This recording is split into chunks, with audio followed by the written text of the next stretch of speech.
Hugo Reus aura-t-il sa chance avec le groupe France? Je vous avais posé la question pour savoir si cela vous intéressait que je parle de Hugo Reus et vous aviez été nombreux dans les commentaires à me dire ok vas-y feu. Pourquoi? Parce qu'il fait partie de ces ovnis qui à 18 ans débarquent dans le monde du rugby professionnel et ces jeunes ils sont suivis par le staff du 15 de France. Pourquoi Hugo Reus est-il de la famille des ovnis? Commencer sa carrière pro à 18 ans c'est difficile. Les exigences physiques et la vitesse de jeu ne sont pas du tout comparables avec le niveau espoir. Il y a un gap qui est monstrueux entre espoir et pro. Ça tape plus fort et ça va plus vite en pro, évidemment. Après, avec le niveau U20 et des moins de 20 français, la vitesse de jeu, je pense qu'elle est peut-être plus élevée sur les U20 qu'en top 14, mais par contre, les impacts, ils sont beaucoup moins rugueux. Commencer à 18 ans en top 14 sur un poste d'ouvreur, évidemment que c'est compliqué. T'as beaucoup de responsabilités, t'as des nombreuses décisions à prendre. Les erreurs, elles pardonnent pas, c'est-à-dire que le top 14, c'est un rouleau compresseur, mais tu peux te faire mâcher. Avoir la maturité à cet âge-là pour pouvoir gérer d'autres joueurs, c'est pas évident. Souviens-toi, toi, quand t'avais 18 ans, est-ce que tu t'imaginerais en train de dire à des mecs comme Danty, Botia ou Skelton ce qu'il faut faire?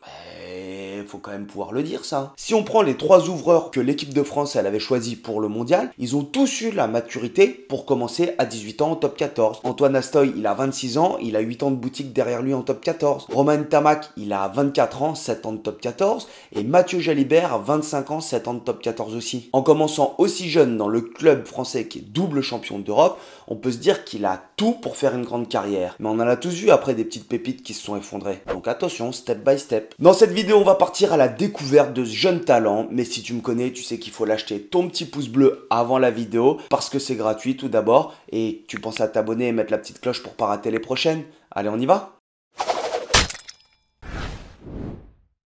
Je ne vais pas trop m'attarder sur son passé, car il est trop jeune pour ça, tout simplement. Il a commencé le rugby juste à Périgueux et il y a joué de 2013 à 2018, puis il a rejoint l'UBB. À l'été 2022, il décide de s'engager à La Rochelle et il donne 2 raisons pour justifier son choix. La première, c'est qu'il y a une école de commerce à La Rochelle. Il fait partie de cette génération qui mène un double projet qui est scolaire et sportif. C'est-à-dire que les jeunes, ils sont accompagnés d'un point de vue scolaire, mais également sportif. Il faut vraiment s'accrocher pour réussir ce double projet. Imaginez-vous que tu as des entraînements physiques, techniques, tactiques tous les jours, enfin tu as des entraînements pro, t'es pro tout simplement tous les jours, tu vas avoir les déplacements, avoir des matchs, tu vas devoir travailler dans les avions, dans les trains, dans les cars, entre tes entraînements et entre tes matchs. À ça, tu vas rajouter la fatigue qui est accumulée avec le temps et aussi la pression des résultats et la pression du top 14. Tu t'imagines, tu vas jouer un match devant 20 000 personnes et derrière, tu vas prendre le quart et il faut que tu travailles. Surtout si tu as tous les autres qui font la brinque derrière. Et la seconde raison pour laquelle il a choisi La Rochelle, c'est qu'il voulait évoluer sous les ordres de Ronald O'Gara. Et c'est un choix qui est compréhensible. À cette époque-là, le staff bordelais, il est composé avec Urios et son staff. Attention, hein, Urios, il est très très fort rugbystiquement.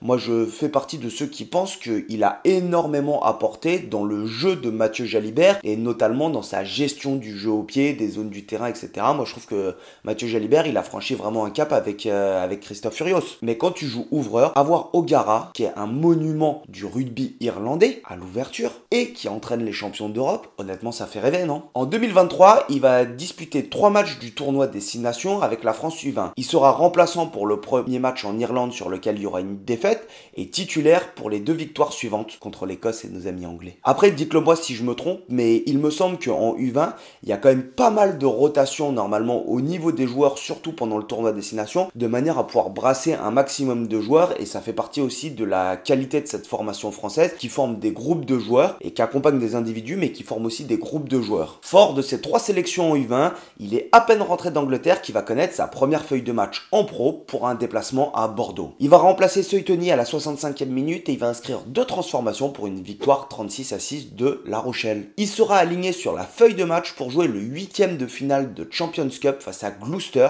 mais par contre il rentrera pas dans le match. Parce que le match en plus était serré, il me semble que le score c'était un 29-26 et là le monteur va vous faire un petit truc super pour vous mettre le résultat. Il va continuer de gratter son temps de jeu progressivement et il va connaître sa première titularisation contre Bayonne. Et ensuite, il va disputer le championnat du monde des U20 avec la France. Il va réaliser une compétition exceptionnelle. Il va être sacré champion du monde avec les U20 déjà, rien que ça s'il vous plaît, et il va terminer meilleur réalisateur du tournoi avec 162 points en 5 matchs, dont 4 en tant que titulaire si je me souviens bien. Pour ceux qui n'ont pas suivi cette compétition, la demi-finale se jouait entre la France et l'Angleterre. C'est un match avec un scénario incroyable où les Anglais mènent 24-14 à la mi-temps et les Français l'emportent 52-31. Au-delà du résultat incroyable du match et de cette physionomie, car faire une remontada comme ça c'est quand même assez beau, ce qui m'avait le plus impressionné sur cette rencontre c'est le calme que les joueurs français dégageaient. Il n'y avait pas une once d'énervement ou de panique.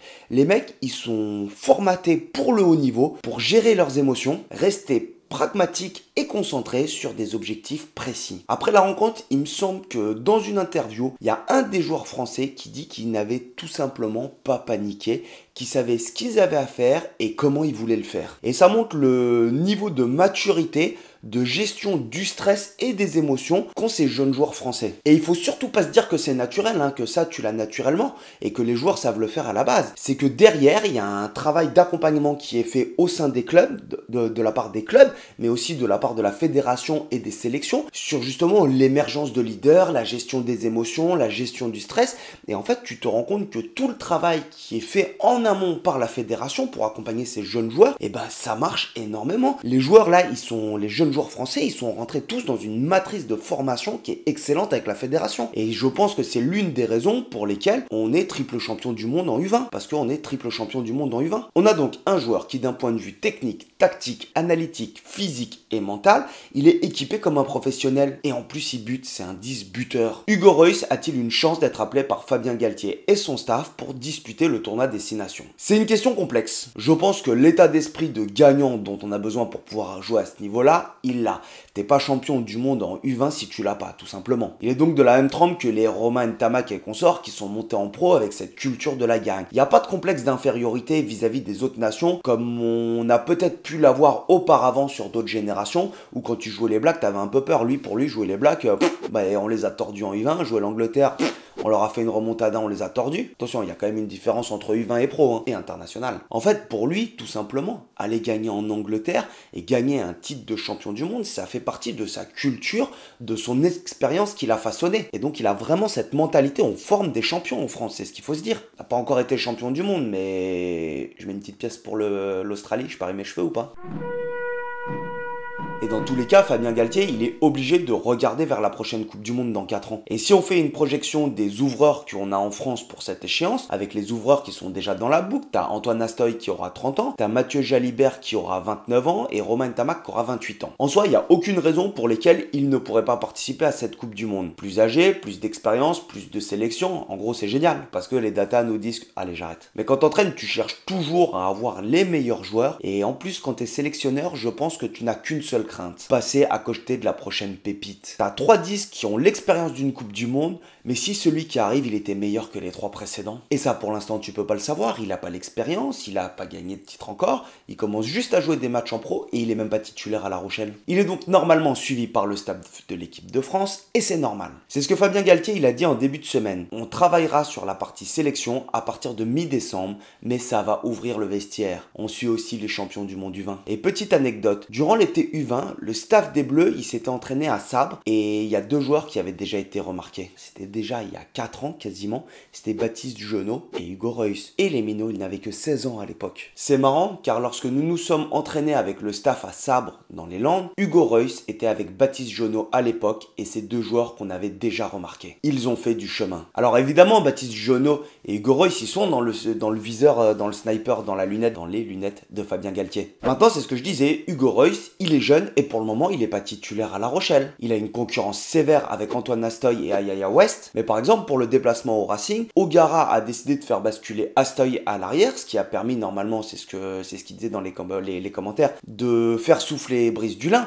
Mais d'un côté, si pour ton équipe, il est capable, Astoy, de couvrir le poste d'arrière, premièrement, il rajoute une corde à son arc. Et puis t'as Hugo Reus qui va pouvoir gratter un petit peu plus de temps de jeu. C'est peut-être aussi ce que Ronald O'Gara, il a derrière la tête. En tout cas, il y a une chose qui est sûre, c'est que ça sera compliqué si c'est pas le cas, parce qu'il va devoir se se créer son temps de jeu face à deux mastodontes du top 14 quand même. Côté équipe de France, il a quand même un point positif. Il va profiter du fait que Romain Ntamak, il est en rémission pour les croisés qui s'est fait cet été en Écosse et que a priori, il sera pas opérationnel pour le tournoi destination. Je dis bien a priori parce que quand tu vois le protocole de réathlétisation de Jelonche et la course contre la montre qu'il a fait pour jouer la Coupe du Monde, ça a été possible. Maintenant, est-ce que Romain Ntamak, il a cette pression de vouloir absolument disputer le tournoi destination, sachant que le risque de rechute sur des croisés augmente en fonction de moins tu mets de temps à reprendre sur le terrain, plus le risque augmente et plus tu mets de temps à reprendre, plus le risque diminue. Je suis pas sûr qu'il a envie de se cramer sa fin de saison. Mais je pense que du coup, Galtier, il profitera sûrement s'il y a l'absence de Romain Ntamak et Dupont, parce que Dupont ne sera pas là aussi, pour préparer et évaluer surtout d'autres joueurs au niveau international, parce que c'est ce qu'il va faire Galtier au début. Quand il dit qu'il va ouvrir le vestiaire, il va pas changer tout le monde d'un coup, mais par contre, il va commencer à préparer évidemment son groupe et évaluer des joueurs au niveau sur la scène internationale. Un autre point qui est très très important, et c'est même peut-être un des plus importants pour moi, au-delà du fait que Hugo Reus est buteur, c'est surtout que c'est un gaucher, parce que tous les joueurs du 15 de France, à l'exception de Dupont qui est ambidextre, pour la Coupe du Monde et pour le quart de finale, ils étaient droitiers. Alors oui, tu peux toujours adapter tes lancements de jeu, tes sorties de camp pour pouvoir avoir que des droitiers, mais tu te retires une épine quand même quand tu as des gauchers, ça te permet d'ouvrir de